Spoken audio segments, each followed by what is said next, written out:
नमस्कार, बहुत स्वागत है आपका न्यूज़ 18 के डिजिटल प्लेटफॉर्म पर। मैं हूं आपके साथ अंशिका पाठक। सीबीआई ने नीट यूजी 2026 पेपर लीक मामले में पुणे से एक और टीचर को गिरफ्तार किया। आरोपी की पहचान senior botany teacher Manisha Gurunath Mandrem के रूप में हुई है। आरोप यह है कि उसने परीक्षा से पहले छात्रों को बॉटनी और जूलॉजी के कई सवाल बताए थे। छात्रों को बताए गए अधिकांश सवाल 3 मई 2026 को आयोजित नीट परीक्षा के असली प्रश्न पत्र में थे। सीबीआई के मुताबिक मनीषा मांद्रे को एनटीए ने नीट परीक्षा में जो है एक्सपर्ट के तौर पर नियुक्त किया था और यही एक्सपर्ट गद्दार निकली। उसके पास बॉटनी और जूलॉजी के प्रश्न पत्रों तक पूरी पहुंच थी। जांच एजेंसी के अनुसार अप्रैल 2026 में आरोपी टीचर ने पुणे की ही रहने वाली मनीषा वाघमारे के जरिए नीट अभ्यर्थियों को जुटाया। मनीषा वाघमारे को सीबीआई पहले ही 14 मई को गिरफ्तार कर चुकी है। सीबीआई का दावा यह है कि मांद्रे ने अपने पुणे स्थित घर पर स्पेशल कोचिंग क्लास चलाई। इन क्लास में उन्होंने बॉटनी और जूलॉजी के कई सवाल छात्रों को समझाए, नोटबुक में लिखवाए और किताबों में मार्क करवाए हैं। सीबीआई ने अब तक इस मामले में दिल्ली, जयपुर, गुरुग्राम, नासिक, पुणे और जो अहिल्यानगर है यहाँ से 9 आरोपियों को गिरफ्तार किया है। इनमें से 5 आरोपियों को कोर्ट में पेश किया जा चुका है। 7 दिन की पुलिस रिमांड ले ली गई है। तो वहीं गुरुवार को गिरफ्तार 2 अन्य आरोपियों को पुणे कोर्ट से ट्रांजिट रिमांड पर दिल्ली लाया गया। उन्हें दिल्ली की अदालत में पेश किया जा रहा है। पिछले 24 घंटे में सीबीआई ने देश भर में 6 स्थानों पर छापेमारी की। कार्रवाई में कई अहम दस्तावेज, लैपटॉप, बैंक स्टेटमेंट और मोबाइल फोन जब्त किए गए। एजेंसी अब इनकी फॉरेंसिक और डिजिटल जांच कर रही है। नीट यूजी पेपर लीक होने के बाद national student union of India NSUI के सदस्यों ने नेशनल टेस्टिंग एजेंसी के बाहर विरोध प्रदर्शन किया।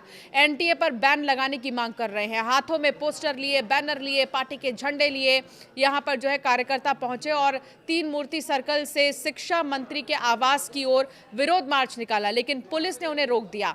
NSUI के कार्यकर्ता चेन ताला लेकर पहुंचे थे। इन लोगों ने शिक्षा मंत्री धर्मेंद्र प्रधान के घर के बाहर भी हंगामा किया, जहां इन लोगों ने नकली नोट उड़ाए। पुलिस ने यूथ कांग्रेस अध्यक्ष को हिरासत में ले लिया है और इधर यूनाइटेड डॉक्टर फ्रंट UDF ने NEET UG 2026 paper leak exam cancel होने के मामले में नेशनल टेस्टिंग एजेंसी को भंग करने की मांग करते हुए सुप्रीम कोर्ट में याचिका दायर की है।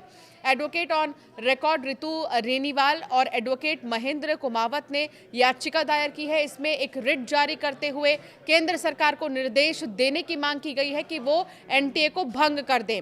उसकी जगह संसद द्वारा पारित कानून के माध्यम से नेशनल टेस्टिंग बॉडी बनाई जाए। याचिका में एक ऐसी समिति गठित करने की भी मांग की गई है जिसकी निगरानी अदालत करे। इस समिति का काम नेशनल लेवल की परीक्षाएं ऑर्गेनाइज करने की प्रक्रिया की देखरेख करना और ये सुनिश्चित करना होगा कि परीक्षाओं का कोई भी पेपर ना लीक हो। प्रदर्शनकारी यूथ कांग्रेस ने आरोप लगाया कि बीजेपी के नेतृत्व वाली एनडीए सरकार के शासन में ही शिक्षा व्यवस्था पूरी तरह से चरमरा गई है। पिछले 12 साल में लगभग 89 परीक्षाओं के पेपर लीक हो चुके हैं और खुद नीट एग्जाम के पेपर भी 4 बार लीक हो चुके हैं।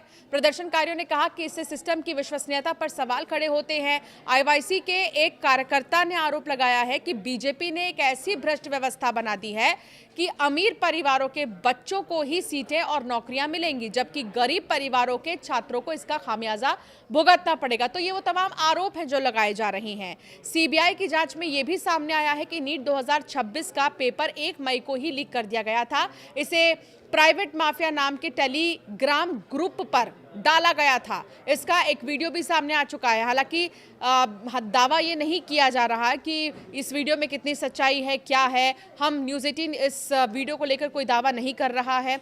फिलहाल आपको बता दें कि नीट का लीक हुआ पेपर कई सारे सवालों के घेरे में है। टेलीग्राम ग्रुप पर 1 मई की रात करीब 11:30 बजे कहा जा रहा है कि PDF डाला गया था। तो कुछ ऐसे एप्लीकेशंस हैं जिनका इस्तेमाल किया गया था पूरे चेन को बरकरार रखने के लिए।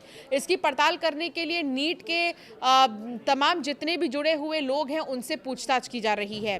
नीट यूजी परीक्षा ऑनलाइन होगी, अब शिक्षा मंत्री ने यह साफ तौर पर कह दिया है। केंद्रीय शिक्षा मंत्री धर्मेंद्र प्रधान ने शुक्रवार को इसका ऐलान किया। उन्होंने माना कि 3 मई को हुई नीट यूजी 2026 की परीक्षा के पेपर लीक हुए हैं।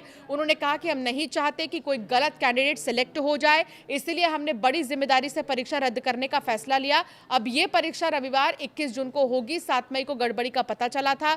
एनटीए ने सरकार को बताया कि फिर 12 मई को री एग्जाम का फैसला लिया गया। शिक्षा मंत्री ने कहा कि री एग्जाम में छात्रों को 15 मिनट का एक्स्ट्रा टाइम मिलेगा। छात्र री एग्जाम में अपनी पसंद का सेंटर चुन पाएंगे। इससे पहले 3 मई को यह एग्जाम देश के 551 और विदेशों के 14 शहरों में हुआ था। इसके लिए 5000 से भी ज्यादा एग्जाम सेंटर्स बनाए गए थे। कुल मिलाकर धर्मेंद्र प्रधान की तरफ से ये कह दिया गया है कि इस पूरे मामले की तह तक जाएंगे। सीबीआई इस पूरे मामले की तह तक जाकर जांच करेगी कि कौन कौन जुड़ा है। अब तक 7 लोगों से भी ज्यादा लोगों की गिरफ्तारी हो चुकी है इस मामले में। और सबसे बड़ी बात ये कि जो एक्सपर्ट है वो भी इसमें शामिल है और इसी को लेकर सवाल खड़े हो रहे हैं। हालांकि ये जानना बहुत जरूरी है आखिर ये नेक्सस कहां तक फैला हुआ है। और अब ये राहत की बात है कि धीरे धीरे कई सारे चेहरे सामने आ रहे हैं, तो उनसे ये पता लगाया जा रहा है कि कैसे ये लोग एक दूसरे से बात करते थे और पीडीएफ जो है फॉरवर्ड करते थे। दूसरी तरफ सीबीआई की कार्रवाई भी जारी है।